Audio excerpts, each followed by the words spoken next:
உடல்நலம் ரொம்ப கடுமையாக பாதிக்கப்பட்டிருக்கு. அந்த பக்கம் உடல்நலம் ரொம்ப கடுமையான பாதிப்பு. ஒரு வாரமாக மருத்துவமனையில், அப்போ வானகர் அப்பல்லோ மருத்துவமனையில் அது நிறைய சிறப்பு மருத்துவர்கள்லாம் எம்ஆர்ஐ ஸ்கேனு, சிடி ஸ்கேனு பார்த்துலாம் எடுத்து பார்த்தாங்க. அதில் நிறைய பிரச்சனைகள் இருக்குது. அதனுடைய விளைவு என்னென்னா, ஏற்கனவே பாதிப்பு இருந்திருக்கு, அது சரியாக கவனிக்கலை. இப்போ ஏற்பட்ட மன அழுத்தம், டாக்டர் கேட்டால் ஸ்ட்ரெஸ்ஸு, அதனால் இருதய பிரச்சனை, நுரையீரல் பிரச்சனை, இன்னும் முதுகுத்தண்டு பிரச்சனை, நிறைய பிரச்சனைகள் இருக்குது. அது தொடர்ந்து சிகிச்சை எடுக்கணும், ஓய்வு எடுக்கணும்னு மருத்துவர்கள் சொல்லியிருக்கிறாங்க. இது இந்த வாரம் ஒரு வாரம், போன வாரமும் சிகிச்சை எடுத்தேன். சிகிச்சை முடிதான் வீட்டுக்கு வந்துட்டு மறுபடியும் மருத்துவமனை போகணும். இதில் ஐயா வந்து பார்த்தாங்க, மறுபடியும் வரணும்னு சொன்னதுனால வந்திருக்கிறேன். இப்போ ஐயாவை பார்க்க போனேன். செல்வ பெருந்தகை வந்து நேற்று வந்து ஐயாவை பார்த்தாரு, உங்களையும் அன்னைக்கு அங்கே பார்த்துட்டு வந்தாரு. ஒரு மணி நேரத்துக்கு மேலே பேசினாங்க. நேற்று வந்து டாக்டர் ஐயாவை பார்த்து ஒரு அரை மணி நேரம் பேசிக்கிறாங்க. காங்கிரஸ் கூட்டில் வந்து பாமக என்ன ஜாயின் பண்ணுவாங்க, அது மாதிரி எதுக்காக கூட்டணி சம்பந்தமாக எதனா பேசினாங்களா? இது கூட்டணி பேசுறது இப்போ பேசுறது இல்லை. கூட்டணி பேசுறதுன்னு சொன்னால் எங்கள் மருத்துவர் ஐயாவும் சென்னையா மருத்துவர் அன்புமணியும் சேர்ந்து முடிவெடுத்து அதுக்கு பிறகு பேசுறது தான் கூட்டணி. இப்போ யார் வேணாலும் யாரையும் சந்திக்கலாம். இது ஒரு மரியாதை நிமித்தமாக சந்திக்கிறது அல்லது ஒரு ஆர்வத்தோடு சந்திக்கிறது, இருக்கிற குழப்பமான சூழ்நிலையில் சந்திக்கலான்னு தவிர இது கூட்டணி சந்திப்புன்னு சொல்ல முடியாது. இப்போ பாரு, ரொம்ப மோசமாக.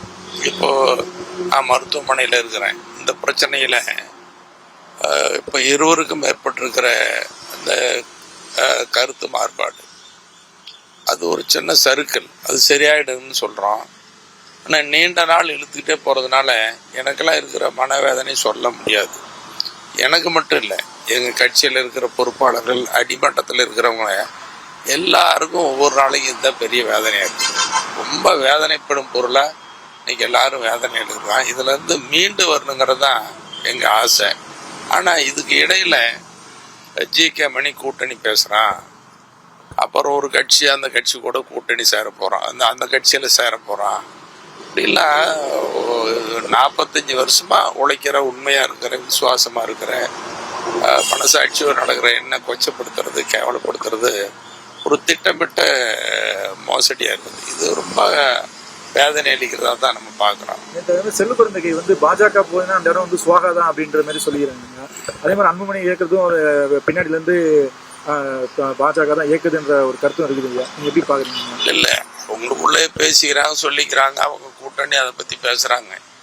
எங்கள் கூட்டணியை பொறுத்த வரையில் எங்கள் மருத்துவரையாவும் எங்கள் சென்னையா மருத்துவர் அன்புமணியும் எடுக்கிற முடிவு தானே தவிர தனிப்பட்ட முறையில் யாரும் எடுக்கிற முடிவு இல்லை. அவங்க முடிவெடுத்த பிறகு தான் அந்த முடிவு கூட செயற்குழு, பொதுக்குழு, மற்றவங்கள கருத்து கேட்டு தான் எடுப்பாங்களே தவிர தனிப்பட்ட முறையில் இல்லை. இப்போ கூட்டணியில் யார் வேணாலும் பேசலாம், அது ஒவ்வொருத்தரும் ஒரு கருத்து சொல்லலாம். தேர்தல் இன்னும் ஒரு வருஷம் இருக்கிறதுனால இப்போ ஏதாவது கருத்து சொல்லலாம். அதுக்காக பல விமர்சனங்கள் வரலாம். விமர்சனத்தை தாங்கிக்க முடியாத விமர்சனமாக இருக்குது. என் மேலே வர விமர்சனம்லாம் இப்போ நான் கூட 45 வருஷம் பொது வாழ்க்கையில், இதில் 5 வருஷம் பஞ்சாயத்து யூனியன் சேர்மேன், 20 வருஷம் சட்டமன்ற உறுப்பினர், 25 வருஷம் கட்சி தலைவர், பல பொறுப்புகள் இருந்து, மாவட்ட பொறுப்பில் இருந்து மாநில துணைத் தலைவர், எல்லா பொறுப்பும் வகித்தோம். ஆனால் இது வரைக்கும் எந்த விமர்சனத்துக்கும் ஆளாகலை. நான் இப்போ திட்டமிட்டு ரொம்ப விமர்சனம் தான், தாங்க முடியாத விமர்சனம். பிளே ஸ்டோர் மற்றும் ஆப் ஸ்டோரில் இருந்து பாலிமர் செயலியை QR கோடு மூலம் பதிவிறக்கம் செய்யுங்கள். செய்திகளை உடனுக்குடன் பெறுங்கள்.